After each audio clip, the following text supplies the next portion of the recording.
Welcome to Inside Infrastructure. I'm Ilya Zak from series sponsor PwC Australia, and I'm joined as always by my co-host Adrian Dwyer, CEO of Infrastructure Partnerships Australia. Later on, we'll play our interview with Graham Bradley, but first, Adrian, how are you doing? I'm well, Ilya. I've just wrapped up a couple of state budgets here in New South Wales and Queensland. We send out a lot of analysis to our members on social media, so that takes up a lot of time. Yeah, I know I received the analysis, and having read them, there were two pretty different looking budgets handed down by New South Wales and Queensland. What were the key differences? So I think there were some similarities and some differences. In Queensland, government was able to preserve the level of infrastructure spend despite some significant write-downs in revenue. But the approach that's been taken in Queensland is looking at increasing taxes in some areas and incurring further debt. And that they've sort of continued to paint themselves into a corner in Queensland with a rejection of asset sales as a way of recapitalising the balance sheet. So the only options are more taxes or more debt if cutting services isn't an option. Has that been the case in New South Wales, or does it look a little different? So in New South Wales, similar challenges in that there's the write down in revenue. The budget had a substantial increase again in capital expenditure. Well over $90 billion of capital expenditure in the next 4 years on the New South Wales whole of government sector capital spend. The write down in revenue, GST, particularly stamp duty, as the property markets come off. But the difference in New South Wales has been the reform of the balance sheet, the selling of assets, and therefore providing the capacity to go into a reasonable level of debt. And what were the striking difference between the two budgets was, particularly in New South Wales, there was talk of further reform, talk around other areas that where reform can be incentivised by the Commonwealth government, and also a lot of talk in the media around potential asset sales that could also go alongside the previous ones to help fund the next round of infrastructure investment. It certainly looked different in the media, the way it was presented, and in your summaries as well, I guess. It'll be interesting to see, I guess, how the public responds to those two budgets and to those challenges. Yeah, absolutely. So there's the common challenges around the write down in revenue from stamp duty and GST, but two quite different responses to how you deal with those challenges. And as you say, that the public will, in New South Wales, in Victoria, and Queensland, will respond in different ways to the ways their governments have sought to tackle those challenges. Be interesting to see how that pans out. Turning to the main part of today's episode, we had as our special guest another eminent Australian infrastructure personality, Graham Bradley, who we spoke to a couple of months ago. It's pretty hard to do justice to his CV in a quick summary because, much like our first guest, Kerry Schott, Graham is the chair of just about everything, and before that was the CEO of everything else. He's got a remarkable breadth of experience and insight, and because of that, we've actually split the episode in two. The first episode will deal primarily with Graham's chairmanship of Energy Australia, and the second with his role as chair of Infrastructure New South Wales. He offers a very unique insight into the infrastructure sector, and so here he is, Graham Bradley. So Graham Bradley, thank you for coming on Inside Infrastructure. Your bio describes you as a professional company director.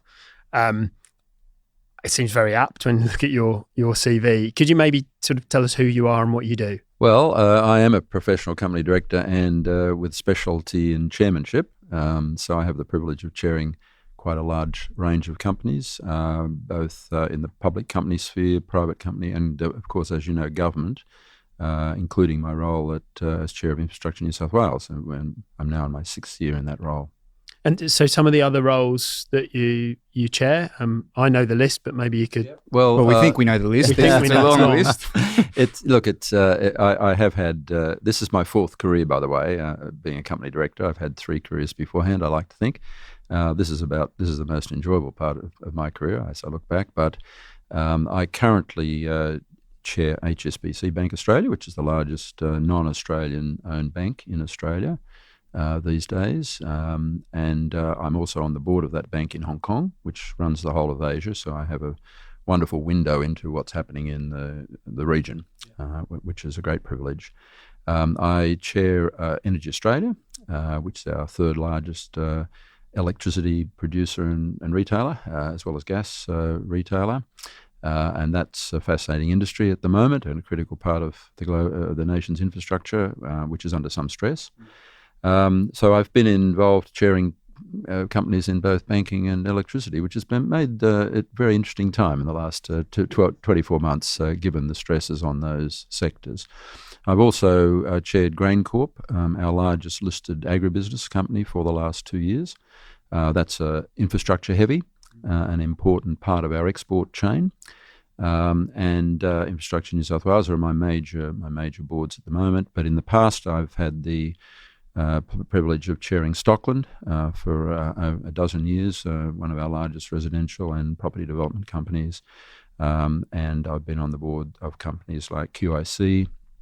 I'm on the subsidiary board of Virgin Australia, so very involved with the airline industry. And of course, I've got a few non-profit roles, including a directorship of Tennis Australia. Yeah, okay.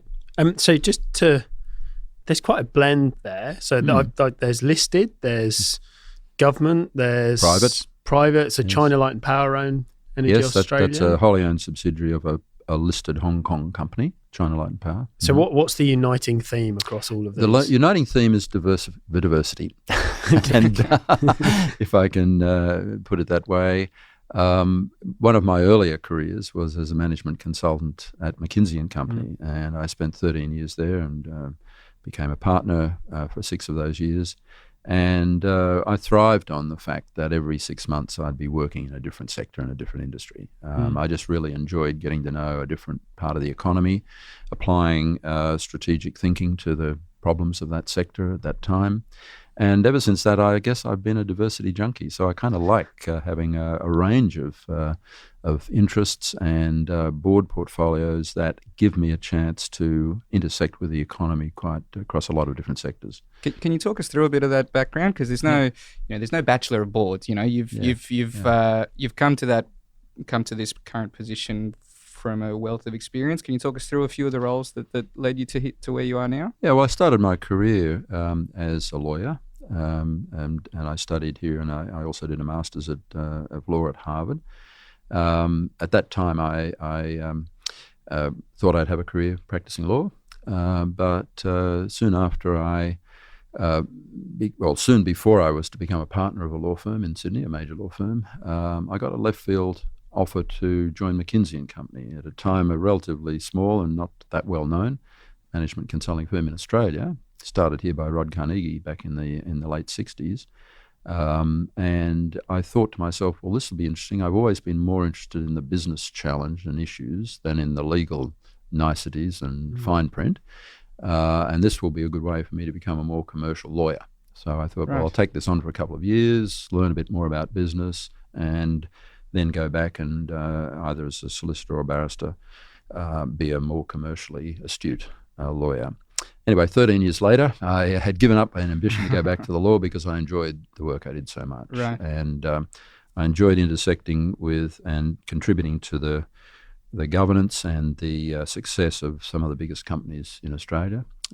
Spent my first year as a consultant at Mount Tom Price, helping the then relatively new iron ore industry establish itself and become more competitive and cost effective, and found that I could apply my skills. Always been fairly comfortable with maths and a reasonably good instinct for commercial decisions. So found that worked very well for me. So 13 years at McKinsey.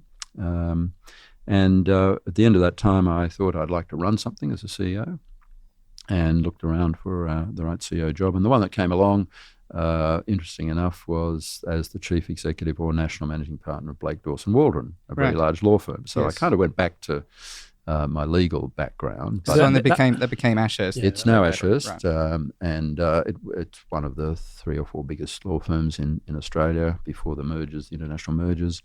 But I joined not as a lawyer, but as a chief executive. Okay, so you weren't practicing as a lawyer day to day? No, I wasn't game to do that. Could you have done that job would lawyers have accepted you had you not had a background as a lawyer?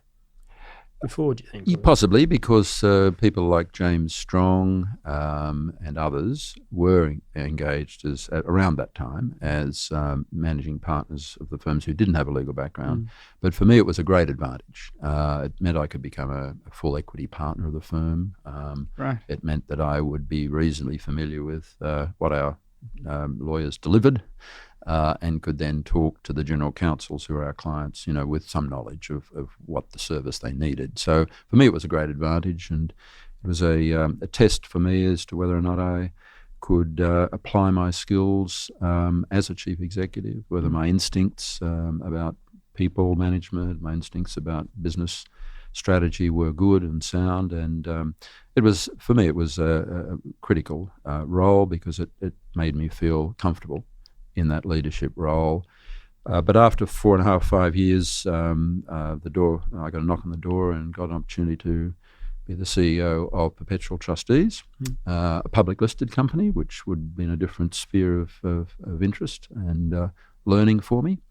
I joined that right at the beginning of the funds management revolution.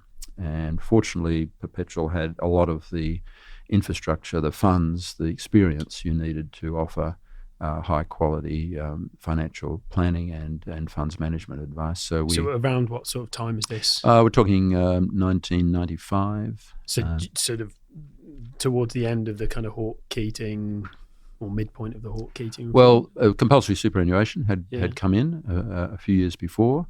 Self-managed superannuation was starting to become something people were looking to do, but there was generally a heartthrob of money coming into the then relatively new superannuation industry. There were the AMPs of this world, had been doing it for years, the MLCs and so on, but the flood of money was kicking off whole range of new funds managers coming into the industry, lots of people, banks and others wanting to play in that era. And the beauty of what I inherited at Perpetual was a 100-year-old name that was redolent with the trust. People trusted it because that's what our job had been, a trustee. Right? So we were able to build on that reputation, and I enjoyed my 8 years there building that company up to, I think it was then the largest listed funds management business in Australia.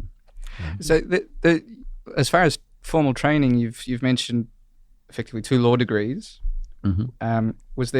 Was your business training more or less on the job at McKinsey? Absolutely, yep. Okay. And that was exactly why I joined. Right. At that stage of my career, with a young family, I wasn't about to take 2 years off to go and do an expensive MBA.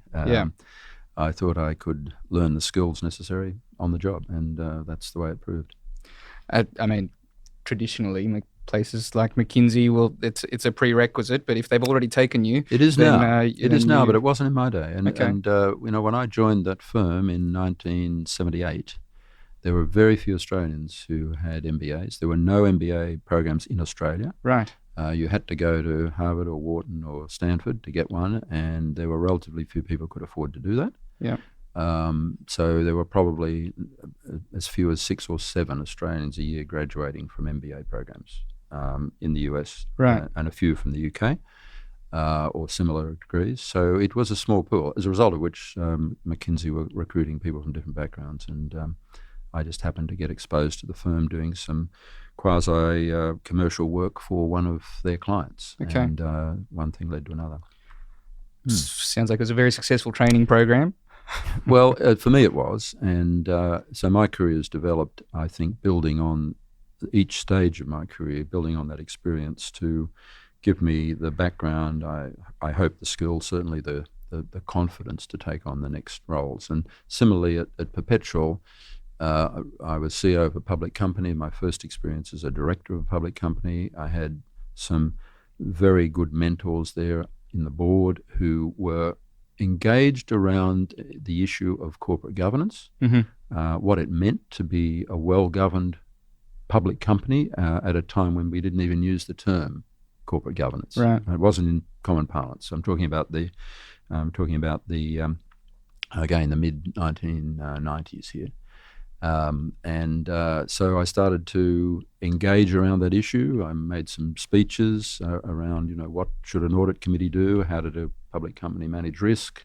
What were the good practices? And and built a reputation for myself as someone who understood governance. And I built on that, of course, in my post-perpetual career, and was offered a number of board positions, not because I knew the industry, but because it was felt I could bring some experience and knowledge of what good governance looked like. So that's the commonality for as far as your input to the many organisations that you're on the board for now. Yes, is that governance approach. Yeah. How do you balance them out? There are times, not as often as you'd think, when you'll have serious issues going on at the same time, simultaneously. But are there any conflicts? Not necessarily time conflicts, but potentially you've got interests in organisations where you might not be able to make a yes. Look, clear conflicts decision? occur in business all the time and Sure. on boards all the time, and you need to manage them. To give you an example, when I first joined the board of Stockland, opened my very first set of board papers, and the first project that they were to be discussed at the board was a paper about Stockland's bid to build a new campus office for Optus. right. I closed the board papers and rang the chairman and said, "You don't know this, Peter, but I'm about to be appointed as a director of Singtel. Right. I will have a conflict on this issue. I should not get these papers, and I'll do the same thing at Singtel." Okay. Right. So for 2 years, I didn't get the papers associated with that project. Stockland won it, did a great job building a wonderful campus out there at Macquarie Park, but I was not part of that decision. So those sort of things happen all the time, and they're just part and parcel of what you manage in board land. One of the other things that's interesting to me about boards at the moment is this discussion about what the board's responsibility is, and it's come out of the Banking Royal Commission. I think it's an issue that's much broader than banking now. Is that something that you have a view on, that the boards need to evolve what their role is, or A very strong view on this, and I've been a contributor to the evolution of the ASX corporate governance guidelines since they were first promulgated in 2003. I was on a panel to review them for practicality before they were ultimately adopted by the ASX, and I've been involved in each iteration. And this issue came up just recently when the new revision of those guidelines sought to intrude concepts like a corporate social responsibility, a corporate license to operate into those guidelines, which are quasi-regulatory. And I was opposed to that, and fortunately those have all been taken out of the draft. But I think there's a distinction that people miss here. Firstly, every company needs to have a social purpose. If it doesn't have a social purpose, it doesn't have a business, right? If you're providing an economic service of some kind that's valued by customers, if you don't have that, you don't have a business, right? Sure. And every company must operate within the rules of the law, obviously, but also the expectations of its customers and the expectations of its communities. I think it's a different thing for a company to adopt its own social purpose and define it for itself versus to have one imposed on it by the community, right? Which is an inherently slippery concept and can be the plaything of every special interest group. Can you give some examples of what you mean by that? Well, Where that has manifested itself as a problematic scenario? well, yes, I mean, let me take Energy Australia. So we provide a vital service in providing reliable and as affordable energy as we can to our customers. And to do that, we run brown coal and black coal power stations, along with wind stations, along with photovoltaic stations and some hydro. Right?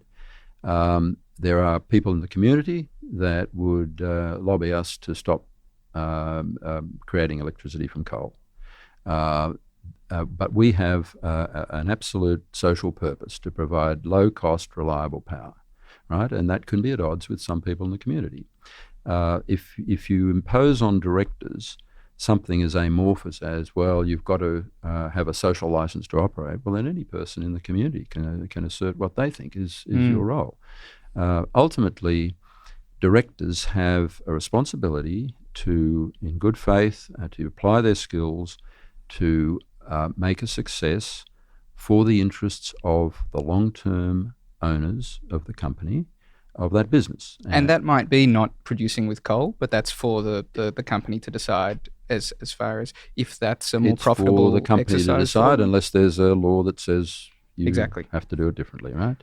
There's a law now that says you have to have a certain amount of renewable energy. We will, and we do comply with that. And so that's the framework within which your job as a director is to keep the company successful and viable in the interests of its members. But that does not preclude you, and in fact, arguably requires you to be a good corporate citizen. Right. To understand what the community expects, to engage with that, to argue your case as to why you conduct the business in the way you do. Certainly answer to your shareholders in that regard.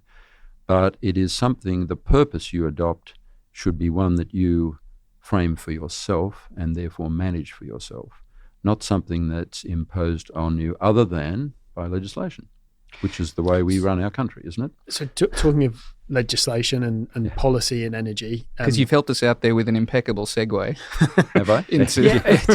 to emissions policy, reliability, climate policy in the energy sector is clearly a fraught subject at the moment, and in particular the kind of the multiple attempts at different ways of pricing carbon and dealing with emissions. Yeah. That is clearly a difficult issue to deal with as an energy gentailer. Can you talk us through how you direct management and direct a business when you've got this kind of absence of an overarching long-term policy?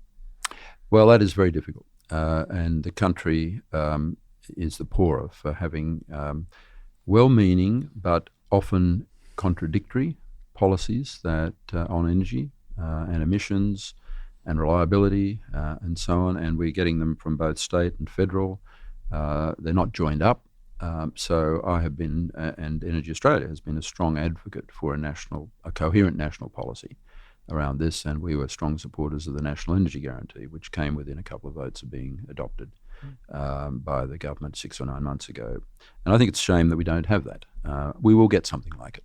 Do you think that Energy Australia is obviously very directly impacted. Do you think that the business sector more broadly is sufficiently active in advocating a position in these kinds of issues? Well, I do, but business in Australia is now the victim of very high-cost electricity as a result of discordant and dysfunctional policies. Yeah. I guess our job at Energy Australia, as we see it, is to make our contribution to the transition to a lower emissions energy environment and future, but to do so in a responsible way that enables us to keep the price of electricity as low as possible for our consumers, but not just residential, but households as well. So we are active in advocating to government the policy we think that would help that transition happen in a responsible and sensible way. So we had Kerry Schott on the podcast, and she essentially said the pursuit of the perfect had been the enemy of the good to some extent, and that actually now it should be get something in place, something good preferably, but get something in place, and that's step one to solving something of an investment strike and businesses not knowing where they're targeting. You'd agree with that? Get something in place and stick with it. Stick with it. Well, I think so, but get something in place means get something sound in place, right? Of course. We've had so many proposals that individually might look attractive, but collectively don't add up to a coherent policy. In due course, the economics ultimately drive policy. That's one thing you can be sure of, right? If governments impose formulas or policies that drive up the costs of inputs, like essential inputs like electricity, then there'll be a reaction from customers, there'll be a reaction from consumers, and they'll have to reverse it. So ultimately, the long-term economics and even the shorter-term economics will tend to prevail in making governments in a democracy responsive to sensible policy. So Kerry described what's happening in the energy sector as anarchy, with rooftop solar and even broadly at scale, solar and wind entering the market. I mean, it's No, just an I've economic heard reality to some I've heard extent. her use that term, and it's not an exaggeration for her to use that. And she's been at the cutting edge as the chair of the electricity.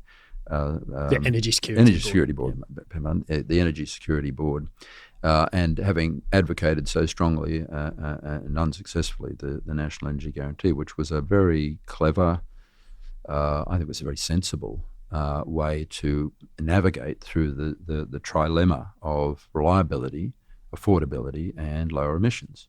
And to give a pathway. So she is dead right in saying that that we can come up with a formula that will give us some investment stability for a number of years, but we failed to do so. Can we dig into that a little bit? Sure. What you've just mentioned, the investment stability, because we keep hearing about, and it's a very common and sensible complaint that the policy uncertainty means that we can't, the private sector, it won't be investing. But at the same time, we hear about this flood of new renewables projects. What's the missing link there? Is it that we're investing in the wrong thing? Is it that, or would we be investing in even more renewables capacity if there was investment certainty? What's the current policy climate resulting in for stakeholders in the energy market as far as investment? Well, don't be misled by the headlines. I was reading just the other day that the largest solar thermal project in South Australia just has got canned. failed to get financing because it was not a viable proposition at this stage of that technology. So these things get headlines for years and would leave you with the impression that there's a flood of renewable projects. But the truth of the matter, any project like that is going to need to have a company like Energy Australia or Origin provide a 15 to 20 year offtake at a price that's reasonably certain to give them the investment return, and that they couldn't get it up based on the economics of that program. We do have hidden subsidies. Rooftop solar is supported by significant but hidden subsidies. It used to have direct subsidies. They've been mainly wound down. They're not completely. And the ACCC has recommended removal of the small incentives, the small energy certificates. Full disclosure, Adrian's got a solar panel and I don't, so I'm very upset at Adrian because I'm paying for his solar panels. You're paying. Thank you, Elliot. You're paying for, but you're more importantly, on an ongoing basis, you're paying for the share of the distribution network that he isn't paying consumes. For. That's right. But has the benefit of, because I'm sure he's still connected to the grid. He is. Right? When he needs it, but he's not paying for that. That's right. And everyone who has a rooftop solar is being subsidised by everyone who doesn't. And that's a hidden subsidy that is distorting the market. Another distortion in the market, in my view, is the federal government suddenly deciding it wants to be an electricity generator. Right? Buying Snowy, building Snowy 2.0, huge project that will crowd out other investments in renewable projects. Energy Australia alone has 3 pumped hydro projects that we think all would be viable, but if Snowy 2.0 goes ahead, we don't think there'll be a business case. We were just going to ask you about that, because that's Energy Australia does have more storage in the investment decisions sort of in the pipeline than just about all the other gentailers. We do. And you feel like if Snowy Hydro goes ahead, it may not destroy the business case, but it certainly makes us stop and wait and look and reassess before we move ahead with those projects. Because storage is a funny market. It really eats its own lunch very quickly, doesn't it? As soon as the Tesla battery it's in South Australia, and effectively there's no room for another battery for a little while in that jurisdiction. Is it a concern industry wide that Snowy Hydro is going to have that consequence? No, I think so. Any government supported generation project which and we have not publicly seen the business case for 2.0. So I can only assume that it has a positive benefit cost ratio, but it's an assumption because the business case has not been disclosed publicly. So where was the storage before though? Snowy's, you've got some projects. I think Wivenhoe is the largest storage facility that's outside of Snowy that is currently in operation. But where were if there's we've got one of the biggest penetrations of variable rooftop solar. Mhm. You know, in theory, there's a big arbitrage opportunity there. What was stopping the storage projects from coming online before? Well, there wasn't storage, and this is the point, because we had an excess of generation capacity, Okay. and that has been progressively destroyed by the closure of coal power stations. We had the luxury in Australia of being able to absorb a lot of variable renewables, both wind and solar, because we had plenty of backup fossil fuel-based gas and coal stations. Once they start to erode and you get a tighter system, it happened all very suddenly when Hazelwood took 1,500 megawatts out of the system. What happened? Wholesale prices soared. Right, so that's when you're short of backup, and the backup doesn't have to be storage. It needs to be something that can be turned on quickly. Yep. And we also at Energy Australia have the only two fully licensed sites for new gas stations in New South Wales.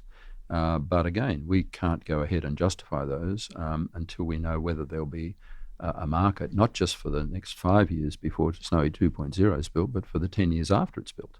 And that becomes a very difficult equation for a private investor to undertake and to have a confident result about. I've drawn a very clear link between the Commonwealth's ownership of Snowy Hydro, the decisions around Snowy 2.0, where the government said it wanted to build Snowy 2.0 rather than it wanted the market to have a storage capacity within it. There's a very direct link between that and investment decisions that are or are not being taken today. Correct. I think there is. I think there are.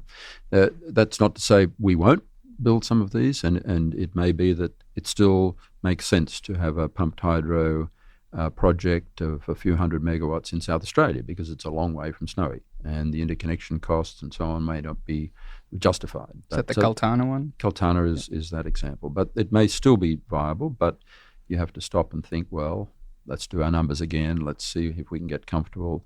Let's also see if there's going to be stability of policy around, even Snowy 2.0 if we have a change of government. So it creates that sort of uncertainty. So do you think that more direct intervention from governments is a slippery slope? I do. They intervene and then... Well, I do, because I think there are lots of parts of the economy where we have rightly said government is not necessarily the best owner and operator. And that's why we've privatised a whole range of things. And we've seen the efficiency improve. We've seen more investment in those facilities. I can think of airports. I can think of poles and wires, and not to mention power stations and ports. So there's a lot of parts of the economy where I think we can say there's a case that there's been more investment, more efficiency, better productivity, and therefore better value to the users and customers through governments not owning those infrastructures. There are other infrastructures where, because of market failure and other things, it's essential that government steps in. And I think power is now a hybrid system across the state. Some is owned by government, some is not. Some is partly owned by the government, some is not. And I don't think that's a great formula for the future. But when the federal government then intervenes and says, well, we're going to be a builder, or we're going to fund the building of what might or might not be economic generation capacity or storage capacity, whichever it may be, that is going to distort the market and will hold up the private sector making its investment decisions. So speaking of market failure, but still in energy, we have some questions. We'd love to get your thoughts on gas. Mm-hmm. It's Energy Australia is a very significant gas retailer, but it has no and generator as well with gas facilities, but has no upstream gas. Mm-hmm. What's going on? Where's all the gas gone? Well, how are you buying it? We've got this abundance of gas that's being extracted from CSG mines, but it's all going somewhere else. Do we have any cheap gas left here in Australia that you can access? Well, we have made our gas market internationally competitive in price by virtue of the export facilities that have been built in Queensland. So all of the gas in the country now, in the absence of a government intervention, will gravitate towards the export price less the transport cost of getting it there.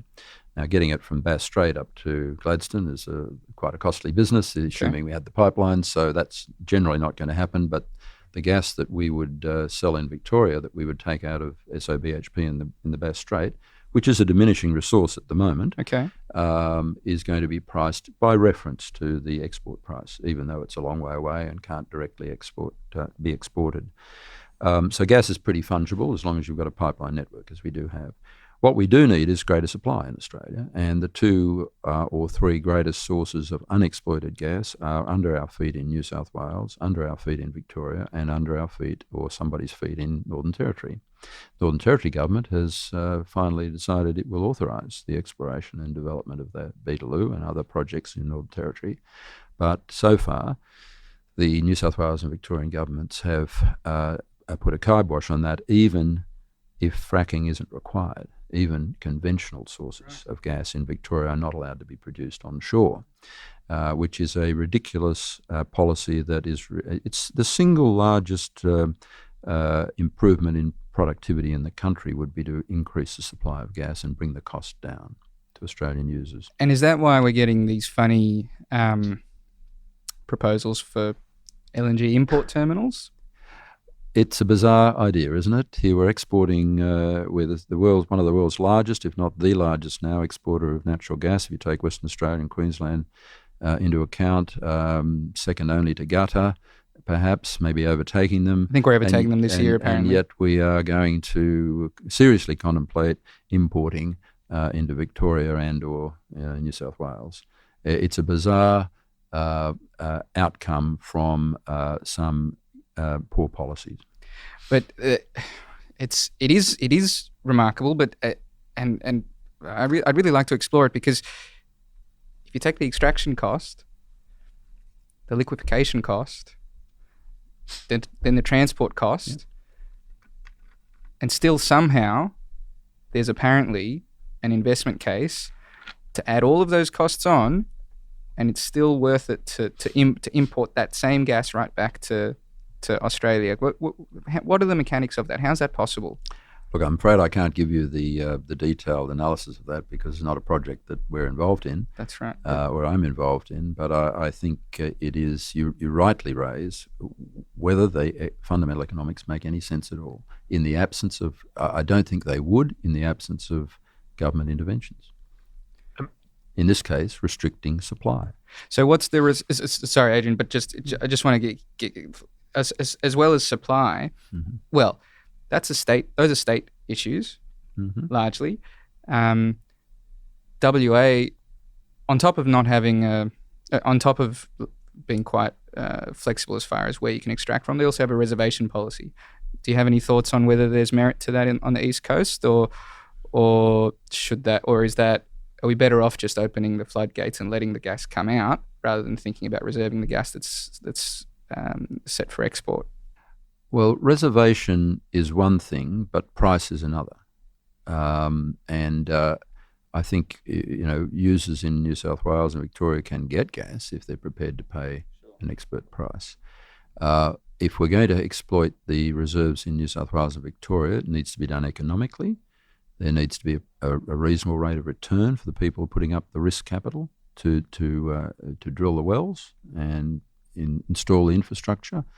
And so you need to get a balance between what would be sensible from a reservation point of view and the price at which reserve gas could be sold. Again, a government intervention is possible here. You need to have certainty about that if you're going to make those investments. I'm a great believer that ultimately, to the extent possible, government should allow the markets to decide these things. And that's been the, if you like, the philosophy or the point of view that we have built into all of our thinking at Infrastructure New South Wales about where the government should be involved in infrastructure. If the market can do it and can provide the capital and can do so at a reasonable rate of return, where there's no artificial monopoly, or where if there is a monopoly you can have a sensible regulatory regime, such as we have, for example, with power distribution, then you really should leave it to the private investors to take the capital risks. So that was Graham Bradley wearing his Energy Australia hat. Adrian, what do you think? It's obviously a pretty tumultuous time in the energy sector, and in reality, it's been that way for a couple of decades. You'd have to assume that this is the new normal now, but it's very complex for an investor to navigate that, and not just investor, the general public too. It certainly is. And that was the first half of our chat with Graham Bradley. We'll shortly be publishing the second half of the episode where Graham puts his Infrastructure New South Wales hat on. For now, though, thanks to Graham Bradley for joining us, Adrian for hosting with me, and PwC Australia as our continued series sponsor. Inside Infrastructure is an Infrastructure Partnerships Australia podcast sponsored by PwC Australia, hosted by Adrian Dwyer and Ilya Zak. The show is produced by TAG, PwC Australia's media agency. This episode was produced by Adam Stevens, with research for the episode done by Yosra Alawadi, Linda Bergerson, and Mitch Dudley. You can subscribe to future episodes of the show on iTunes, Spotify, Google, or wherever you get your podcasts.